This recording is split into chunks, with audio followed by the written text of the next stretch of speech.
Hey guys, it's Lucas here at WKDU doing an interview with Sen Morimoto. How are you? Doing good. Thanks, Lucas. Thank you for having me. Sick. Anything recent you've been up to? I've just been sort of preparing for my new record, Diagnosis, to come out on Friday.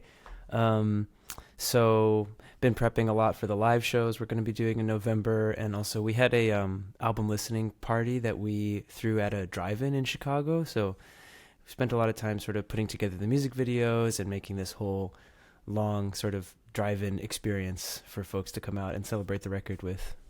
That's sick. Are there a lot of drive-ins in Chicago, or is that like was there like only one in the city? Yeah, there's only one in the city. It's kind of new. I think it started up sort of over the pandemic while folks were still figuring out how to sort of safely engage and do things outside. So they started this drive-in in Pilsen, which was a really cool idea. And I think all the other drive-ins sort of in the Chicagoland area are more in the suburbs. But it was cool to be able to do something like in the city in Pilsen, which is the drive-in was like right down the street from Talia Hall, where we're going to be doing our release show. So we're really That's excited sick. about all that. Yeah. So I wanted to start off with a pretty simple question. Um, Obviously, you play saxophone. I think that's a pretty well known fact. I was just wondering, what's the first song that you remember really passionately learning on saxophone that you really were like, I want to get this down. I want Mm. to get it down so that I can play it to the best of my ability because I love this song that much. Yeah, totally. I mean, I think a lot of kids like starting out play some kind of like classic saxophone things like the Pink Panther theme or little things that are like fun like that for kids, but I do remember, once I started studying jazz more and got really into it like in a more serious way, I discovered Roy Hargrove's record, Ear Food, which like totally blew my mind at the time because I had only been listening to sort of like old jazz records from the 60s and early 70s stuff, and so hearing that there was sort of a modern take on that classic jazz small combo sound was so cool, and honestly it was the piano player who really blew my mind on it. So I was like learning piano solos on saxophone, and I remember just spending like hours and hours and hours trying to get it right, to get the saxophone to sort of sound the same way that these like plucked strings on the piano did. And I just remember that obsession with that one solo specifically. No, that's sick. That's exactly what I wanted for a response. No, that's awesome. Yeah. Um, did you ever feel daunted while taking lessons under Charles Neville? Was there any concerns while you were taking it? Were you like, I think honestly at the time I was yeah I was it's a good question. He was an amazing musician with an incredible legacy, and I took lessons with him sort of randomly because he lived in a similar area in very rural Massachusetts, and so I would go on the weekends. He was so generous to let me and my friend come study saxophone with him. And I was so young, I don't think I really understood the scope of how amazing of an opportunity that was. So at the time, it wasn't even really like daunting in that way. Like I had a total lack of understanding for the context of how incredible that opportunity was. But like I was scared just in the same way that like I don't know, any kid is scared before like a test or something. I was like, oh man, like I haven't gotten any better since last week, and he's gonna know that I haven't gotten any better. Um, I do remember that feeling. no, that's very fair. Is when did you learn about like his previous history? Like, was there a specific moment where you're like, wait, this is his music? Yeah, I mean, um, I knew a couple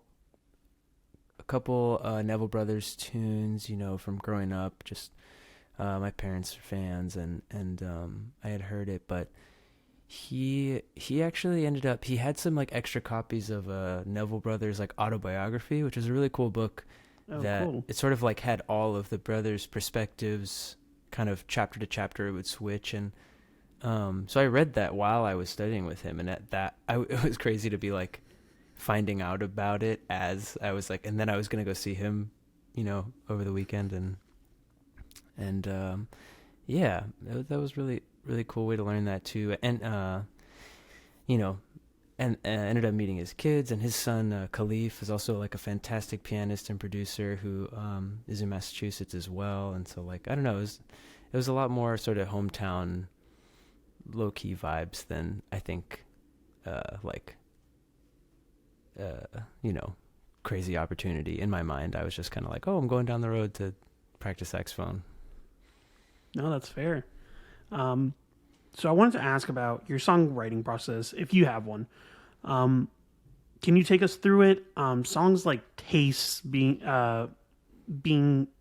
"Taste Like It Smells" are super unique in both structure and meter. So I was just wondering, like, how do you come up with songs like that? Yeah. A lot of times I'm just sort of singing a melody to myself or a rhythm to myself as I'm sort of demoing songs out. I'm trying to think, you know, like even songs on the new record like Pain or something where these drum fills they land on, you know, the fifth beat and then hop back in. They're sort of like odd meter cues, and I don't really count them while I'm producing it or anything. It's just like I'm singing a melody, I'm tossing drums in to sort of like fill in the space that I'm leaving, and then afterwards I'll be like, oh, whoa, that's actually like a little more complicated than I thought. Which is really fun to then like figure out with the live band, you know. So it's been really fun to sort of practice these songs and see how they translate to a live setting, and yeah, it's really cool. I'm really excited to bring these songs out on the road and play shows, you know, in Philly and New York and Mass and our hometown show as well. So yeah, I think the odd meter thing is usually like a happy accident, but then it's really fun to study afterwards sort of for that reason. Are you going to be visiting Massachusetts on the tour? Yeah, I'm playing a show in Amherst, Mass on November 29th, which is sweet. I haven't really done a hometown show since, you know, I moved out here, really. That's sick. So I wanted to ask about your upbringing, being born in Kyoto and being raised within Japanese culture. How do you think that affects your music in comparison to being raised in Massachusetts and then moving to Chicago? Yeah, that's a good question. I feel like my Japanese heritage lands in a really, excuse me, my Japanese heritage lands in a really similar space in my music to where it does in my real life, which is sort of also kind of just an accident of how the songwriting process happened. But it's a culture I feel deeply tied to because of my dad, and you know, his family growing up and going to see them in Japan, and sort of always just carrying that knowledge of this other home with me. But it's also something I've been super removed from. You know, I grew up in the States, and oh, sorry, you might have frozen. You still there? Yep. Okay. Oh yeah, sorry. Sorry. Yeah, you're good. I'll continue. Sorry. So I grew up in the States, and hadn't returned to Japan until I was like 6 years old. So my Japanese is still super rusty, and like every time I go back to play shows there, it's like an opportunity to sort of connect a little deeper with that part of my life and practice my Japanese and be able to speak more, even just with my family. So then musically, it's kind of similar. Like I'm using what little Japanese I do know to explore thoughts that I can't really in English, or words that don't translate perfectly, or just as a way to reconnect with it personally, by taking Japanese and seeing how it feels for it to be involved in the thing I'm most passionate about, you know, which is music. Yeah, that's really cool. Is there any specific song that you think has like a direct influence from your upbringing? Yeah, I mean, excuse me. There's the second to last song on Diagnosis is called Forsythia, which is half in English and half in Japanese, and it's a song about getting older and sort of realizing the context of your life and what your story looks like once you have a larger perspective on it. And part of that for me personally is sort of exploring that balance between American and Japanese heritage, and so that song in particular is definitely sort of all about that feeling, that balance, and sort of the story within the lyrics is sort of about like, what if I had grown up only in Japan, or how would I be different? Would I feel the same way about myself? Would I exist under the same pressures, the same sort of like thoughts around capitalism and the world we live in, and all these things. It's sort of an exploration of whether that would still exist if I were growing up in Japan. No, I get that. Both my parents are Brazilian. Oh, and wow. They decided to have me here instead of Brazil. But like, Yeah.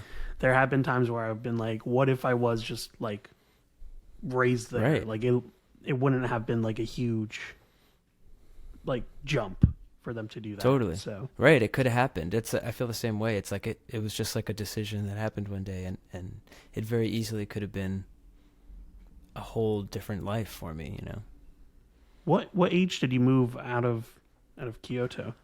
I was just a baby. I was only maybe one, even a little bit younger than one. And so I didn't go back till I was 6. And that's when I really started learning to speak Japanese again. That's sick. Talking about your new album, I was just curious, what do you think really sets your new LP apart from your previous works? Is there anything specific, or any specific song that you really think like highlights your growth as an artist?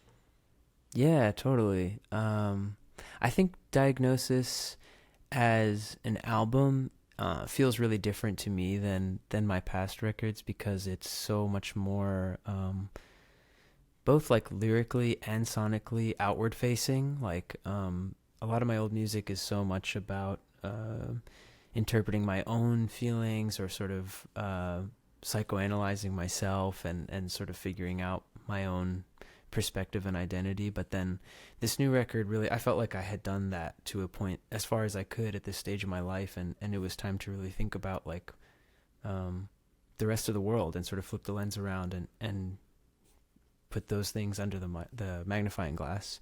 And then like similarly with the music itself, just like instrumentally, I opened up a lot, and the recording process was a lot more collaborative than it had been in the past. I recorded with a lot of my bandmates who I've been touring with the past, 5-6 years, recorded at a studio for the first time, even having an engineer and co-producer, Brock Mende, and like that was so different for me, because before my music was so personal. I was really just at home making my little beats and writing my little songs on a little laptop, and it was, it's so differently sonically and lyrically for that reason. Yeah, I could definitely hear it from your recent EP. I like listened to it yesterday, and I was thinking that like in comparison to your previous works, it definitely feels more full, I guess is the best way to put it. Yeah, totally. I feel like it's more alive and has more impact for that reason too. Like it just, it's not just sort of like a foggy, I don't know, personal dream sound from my mind. It's like a real piece of music that we all played together, That's sick. So I also wanted to ask, if you were, like, for example, introducing someone to your music, someone who hadn't heard your music before, what would you say are some of the best tracks to maybe start with to really get a feel for your sound? Yeah. I feel like every record is really different that I've put out, so it's kind of difficult to say overall, but I do feel that on the new record, Diagnosis, I feel so much more like I understood myself, maybe because it wasn't really about like picking apart my own thoughts and feelings, so I could really just be myself from my point of view, and that gave the record a really sort of direct line of intention. So I don't know, I think honestly the opening track, If the Answer is in Love, is just like a great quick way to get a sense of what the album is gonna be, and that's a lot of why it ended up going first on the record. And also, I mean, Diagnosis, the title track of the album, really kind of is the most literal description of what the record is about. It explores a lot of these themes about sort of deconstructing the systems of capitalism and figuring out the different ways in which those systems we live under affect our personal lives. Yeah, I would say those two are a really good couple to check out. Sick. Going back on where you lived, I'm just curious, moving from Massachusetts and to Chicago, like what would you say are the biggest differences between those two cities' music scenes, basically? Those two places' music scenes. Yeah, I would say, I mean, just the number of people moving from Mass to Chicago was a huge thing, and the number of shows going on, and the fact that there are huge scenes for each sort of genre of music and that they all overlap in these ways. I will say, like, what surprised me more so than what was different was probably what was similar, is sort of like there are these thriving DIY communities of like really creative and outside the box thinkers in both places, which is surprising and comforting to find when you come from like a sort of weird DIY punk scene and you make your way to a new place and realize that everyone's sort of working with the same tools. Yeah, it's been really cool to see that. And that's part of what I love about touring too, is just finding those other communities that are doing the same thing you're doing in a different place, That's sick. Is there any wish list of places that you really want to tour that you eventually want to hit? Like any specific spots you want to eventually get to see and perform at? Yeah, I don't know. I mean, I would love to see everything.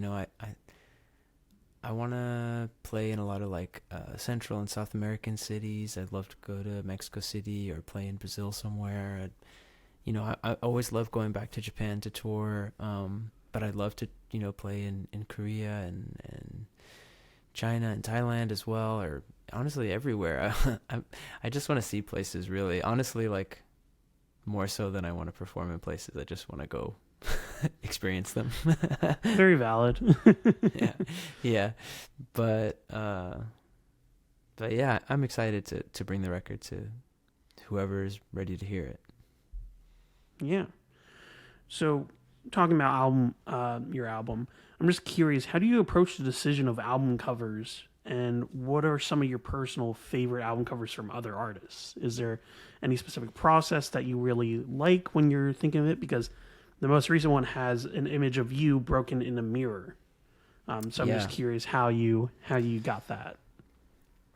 I really like sort of practical effects or sort of natural effects. So, usually when I'm working on a visual, whether it's like a music video or album cover or something, I'm figuring out some way to physically create the effect I'm going for, as opposed to like a digital project.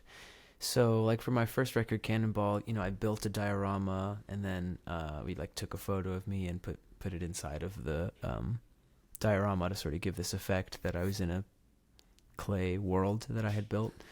And so similarly for the album cover on Diagnosis, like we had been taking all these digital photos with different lights and like trying to get this image of this gas station that I had in my mind. And then we sort of decided that we could try taking something a little more grainy and gritty with a Polaroid photo. And we were trying to figure out how to get this effect of really feeling the photo in your hands, and ultimately what it came down to was just like scraping the Polaroid right after it was taken on the ground. So while it was still developing, it got these sort of like burn mark scratches from the pavement, and that ended up being the cover of Diagnosis. That's sick. No, that's really cool. That's a really interesting way to tackle that. Is there any specific album covers that you think are like some of the best that you've enjoyed from other artists, or like? Yeah, I mean, like I'm a sucker for a fun gag art thing, like some of the Led Zeppelin LPs where like the inside sleeve spins under cutouts on the outer sleeves, so you can kind of change the image that's on the cover. I think they did that for Zeppelin 3, and I can't remember the one after House of the Holy. I can't remember. But they sort of have these like modular LP covers, which is really fun. Yeah, I really like Stevie Wonder's album covers too, and they're always so textured. I think, I don't know, maybe that has something to do with like feeling the cover himself, but they're like, the layers of them look so rich, and they're such memorable, iconic images. Yeah, no, definitely. I've been re-listening to Stevie recently, and he's The best. Mr. Know It All is such a bop. Such a great So song. good. Yeah. So good. Yeah. The greatest. Just curious, is there any instruments that you would eventually love to learn to play? Anything that you've been like, okay, when I hit this, I want to learn this? Totally. I really want to, the main thing I really want right now is a flute. It's the same finger placement as saxophone, but it's difficult to get, the embouchure right for making the sound. But I would love to practice flute. I really want to learn violin. So those are my like next targets, but I don't know when I'll have time to do that. No, that's fair. You're quite busy as it is. Hopefully I get a little moment to study. Yeah. Yeah. Wanted to ask, how did you come to meet Joseph Chilliams? Joseph, I can't remember what it was that we met. I think he came over. I was living with another great artist named Kari at the time, who was he's on Tastes Like It Smells, that track you mentioned before. Maybe Joseph came over to see him, and that's how we met. I can't really remember, but whenever it was, he came to my house, and we just really hit it off and started meeting up and just making music together, and yeah, we ended up making a ton of. He's an incredible producer, which is something I think people don't talk about enough. So he would come over with like these ideas for instrumentals, or with these beats he had made with samples, and we would sort of like figure out how to play them live, and yeah, it was a really, really fun period of time getting to work with him on a bunch of stuff. And so like, yeah, we worked on a bunch of tunes for his first record, Henry Church, and have collaborated on a bunch of things since. That's sick. Well, I have one more question. It's a pretty simple one. Just wondering, has there been any smaller artists you've been enjoying a lot recently? Any albums that you've really been just playing on loop, or any tracks? Just curious about what you've been listening to. Yeah, I've been really geeking out about all the artists that we have like opening on the tour for the Diagnosis release tour. So like in Philly, this band St. John's Wort, which is like really cool vibraphone indie jazz stuff, I've been really stoked about. My old friends from Mass have this project called Club Casualties, which is like the most unhinged, crazy dance music, and they're opening up in Mass, which I'm really stoked about. J-Words is opening in New York, and I've been geeked on her music since we met at a festival we were both playing. So it's been really cool, just like sort of finding artists who not only I'm like excited to listen to, but also get to then put a bill together with. Yeah, no, that's really cool. It's always interesting when the artist that is forming a tour chooses artists that they genuinely enjoy to open for them, because it's kind of your way to show other people just how cool their music is. Totally. Yeah, those are the best shows, I think, that are sort of intentionally curated that way. Well, thank you so much for this interview. This has been great. This is Lucas at WKDU 91.7, Drexel University's free format non-commercial radio station, and this has been an interview with Sen Morimoto. Thanks so much for having me.